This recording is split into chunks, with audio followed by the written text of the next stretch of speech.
Can we all agree for a moment that anime has gotten pretty damn good? In any given season now, pretty much everyone is guaranteed to find a handful of shows that appeals to them, which are pretty good quality. I mean, this season we got My Hero, Beastars, Babylon, Hoshai no Sora, Oresuki, Cautious Hero, No Guns Life, and not forgetting Dr. Stone and Vinland Saga being carried over from last season. That's a pretty strong lineup, which just seems like the norm nowadays. So it should come as no surprise that the only shows I'm up to date and have religiously kept up with is SAO and Assassin's Pride. Wow, I didn't realize your taste was so shit, Gigguk. Random commenter responds surprisingly to the man that openly endorsed domestic girlfriend. As of late, I think I've cultivated this reputation as that guy on YouTube that likes and celebrates trashy anime. I don't know how, honestly, it just kind of came out of nowhere. And today I just wanted to ramble a bit about how it got this way, why it's kind of half a meme and half actually true, and why, as counterintuitive as it sounds, you shouldn't always feel so pressured to go out and find good anime. This is Dr. Trashlove, or How I Learned to Stop Worrying and Enjoy Bad Anime.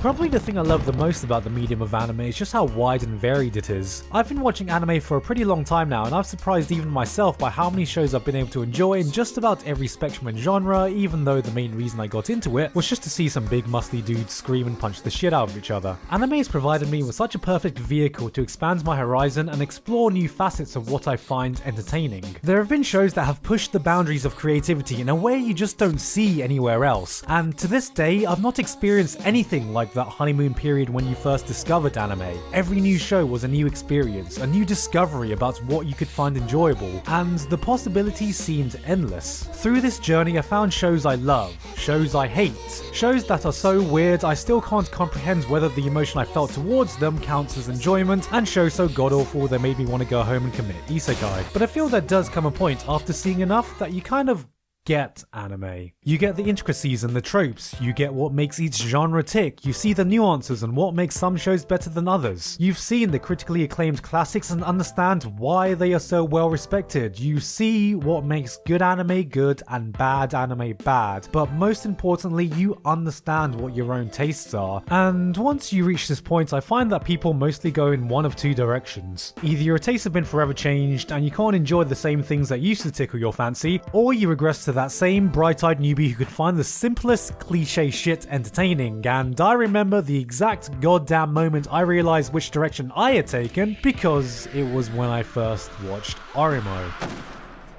Major spoilers for the ending of Orimo, if you really care about that. Now this may come as a surprise to many, but there was a time I thought I would hate Orimo, aka My Little Sister Can't Be This Cute, because it seemed weird.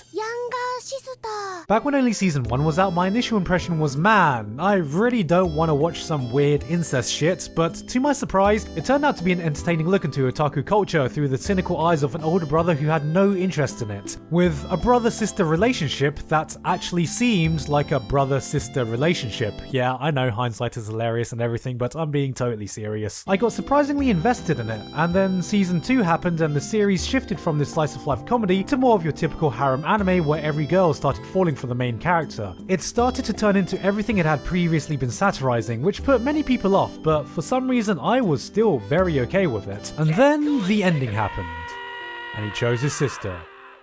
And I thought to myself, man, I initially didn't want to watch this because I was afraid it was going to go this direction, and here we are now.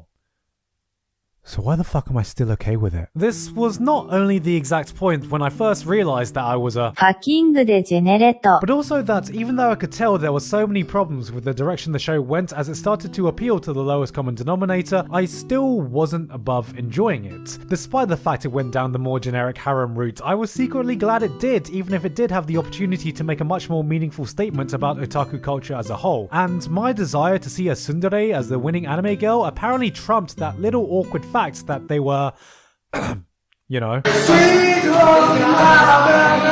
And once I realized this, the Gigguk I knew was never the same again. I threw myself back into the dumpster I was born from and haven't found my way back out since. What I learned is that despite having broadened my taste and gained a deeper understanding of what makes good shows good, it didn't stop me from gravitating to the same surface level shit that appealed to me as a newbie when I didn't know what bad anime was. And yeah, I know I'm using the term bad anime loosely here, but please don't worry too much about the semantics of what that actually means. People normally associate creates bad anime with things like using an abundance of tropes and cliches, having one-dimensional characters, or having an uninspired story that does nothing to really push creativity or say something unique, and if you've seen enough anime, that's totally true. But I've often found myself wondering what makes certain anime such popular guilty pleasure shows. Why does something like High School DxD seem so universally loved when on the surface it just seems like a lot of tits and yeah, I mean, it's just a lot of fucking tits. And I think it's because shows like these are so good at understanding how to appeal to a very specific target demographic, even though to anyone not in that demographic, it just looks like basic fan service trash. If you like High School DxD, you know exactly why you like High School DxD, even if it's not exactly for a reason you'd gloat to your parents about. Which brings me back to Assassin's Pride. I'm just a sucker for the cliche underdog power fantasy stories, as shallow and predictable they may be. Probably because I grew up as a scrawny ass nerd who wasn't the most popular kid in school, and I can feel way more empowered here than I ever did back then because that shit stays with you. And something like Assassin's Pride is a show that excels at scratching that very specific story itch, even if by pretty much every other standard, it's just a generic adaptation of a generic light novel with generic characters. And though I would never actively recommend this to a wide audience, there are a few aspects I can say certain people would definitely enjoy if you were looking for this type of story. This is a show that is so unapologetic in how many tropes, dumb cliches, and nonsensical developments it can ham-fist into a story that it does this 180 and becomes this beautiful car crash you just can't help but admire. Kinda like what Eromanga Sensei did to the Yamoto genre. That's right, this is basically the Eromanga Sensei of power fantasy shows.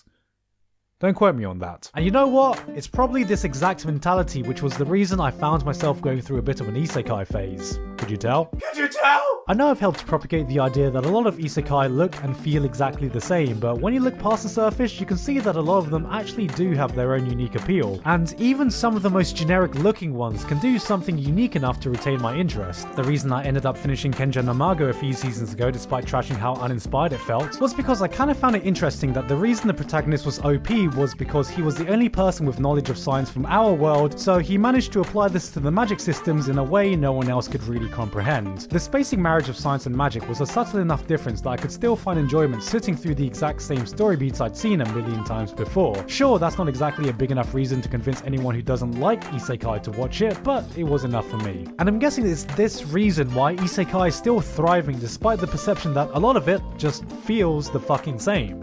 This is what it means to be isekai trash. For some, the final form of an anime fan is being able to recognize and appreciate truly great shows with the ability to quantify what makes them so special. But for me, it's being able to do that, but also knowing you can make a 4-hour rant breaking down why this trashy anime sucks ass, yet still being able to enjoy it despite of that. And I can respect any person who has that ability. Okay, congratulations Gigguk, it took you years to discover that you do actually have shit taste.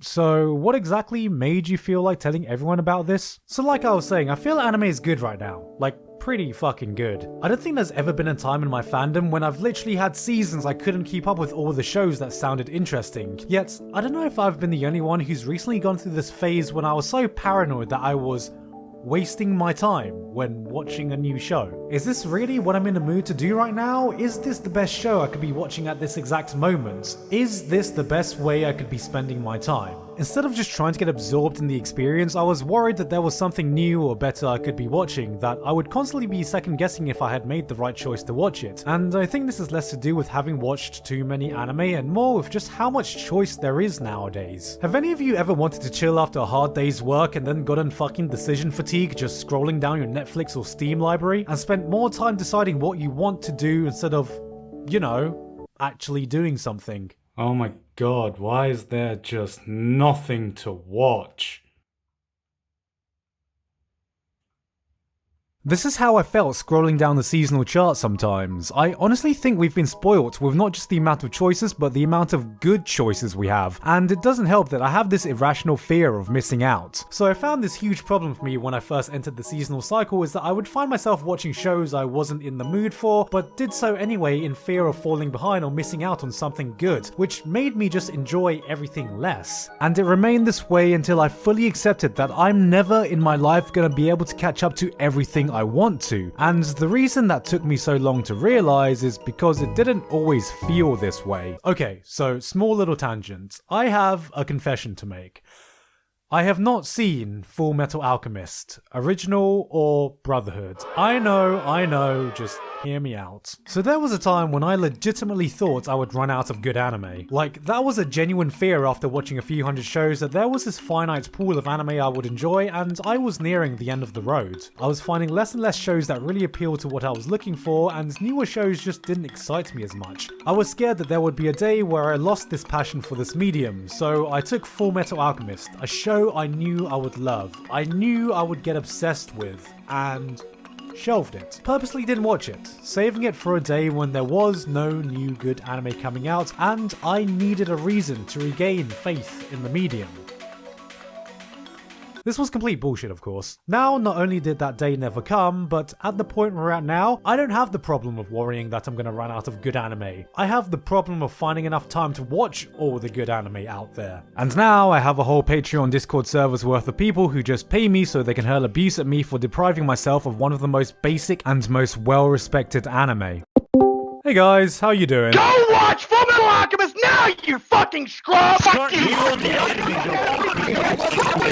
Right now, there will always be something good to watch. Your plan to watch list is an endless abyss that you will never reach the bottom of, and will only continue to grow with every season, and that's only if you watch anime. That doesn't include games, movies, or books, which by themselves have exactly the same problem. And I think this is why for a while, bad anime became infinitely easier to watch. There was comfort in the predictable and familiar, with the knowledge that I wouldn't have to invest or challenge myself too much as opposed to loading an episode of a show that was actually good. It's the same reason why sometimes a 20-minute anime episode sounds like a massive investment, yet somehow I have no problem clicking on an hour-long Mario Sunshine speedrun that I'll just put on in the background while I do something. Holy fucking shit, I'm 30 minutes in and I've just sat here watching it all. Well, now that I'm this far in, might as well watch another 30 minutes. I truly value finding anime that gives me new experiences, great storytelling, unique ideas, and just losing myself in a show. And if you're getting into this medium as well, I implore you to go out of your comfort zone because you'll probably discover something completely new you had no idea you'd like. But there are also times when I just want to shut my brain off and watch some black-haired generic Kirito-looking main character overpower a bunch of dudes. Once you accept that you won't be able to see everything, you start feeling less overwhelmed and anxious about optimizing how to spend your free time and just doing things you actually feel like. Because let's be honest, you're always going to be behind. You're always going to have another anime you have to watch or another game you have to play, and once you get around to finally finishing that show, there are 10 more that have been added to your list in the time you took to finish it. So if it's going to be like that anyway, fuck it. Give me those big titty anime girls thirsting over Nathan no personality. Let me relax to another mindless isekai in between my viewings of Legends of the Galactic Heroes. Hey, maybe even give that old anime a rewatch instead of feeling pressure to always have to watch something new. There's too much shit out there right now for you to be doing something you don't enjoy, and the last thing you should be doing is stressing over your fucking entertainment. I guess all I'm trying to say is, guys, don't worry. I'll watch Full Metal Alchemist one day. Seriously. Let me just watch a bit more of SAO though, and maybe finish Assassin's Pride. Alright, and just one more isekai.